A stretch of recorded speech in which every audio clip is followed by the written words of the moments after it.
se mění tato plastová hvězdička.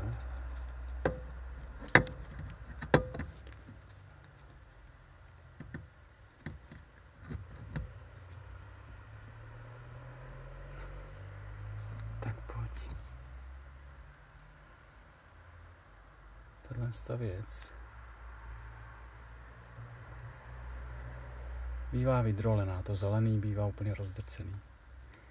Uvnitř je takovýhle něco jako zubený kolečko, je to něco vymezovacího. Tak to je dobrý vyměnit preventivně. Vyměnit to je zajímavá práce. Musíte odpojit oba dva airbagy. No ale každopádně vám to vůbec nemusí pomoct. Bacha na to, ten motor visí jenom na těch drátech, tady vidíte to. Jakože celý ten sloupek, je to tam stranou. Ale podívejte se na tohle, jo. Slyšíte to?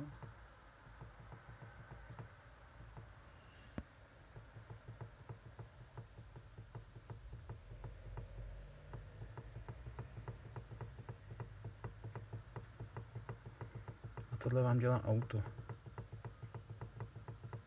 Tohle řeší celý svět, kde je závada.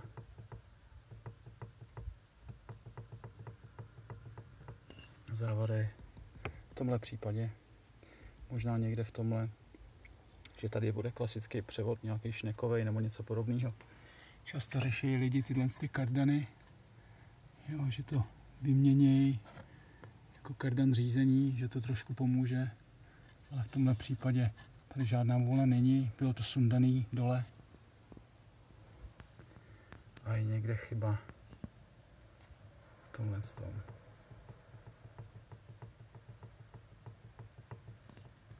Nemůže to ani zatlačit, ani nadzvednout.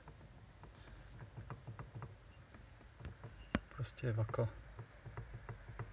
Já jsem zkoušel do tohohle tady dloubnout. Ty bláho, blbý je, že vlastně otočíte volantem a nebude vám sedět pozice na volantu, což je jako problém. Protože tohle už bude mít snímač volantu. A když s tím pohnete, tak budete mít za prvé volant na křivo zřejmě. Možná ne, já nevím. Možná ne. Možná ne.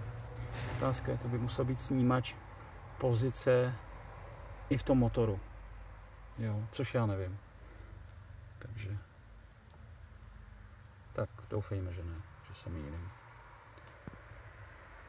Takže tak, no, takže závada je tyhle věci. Převodce řízení.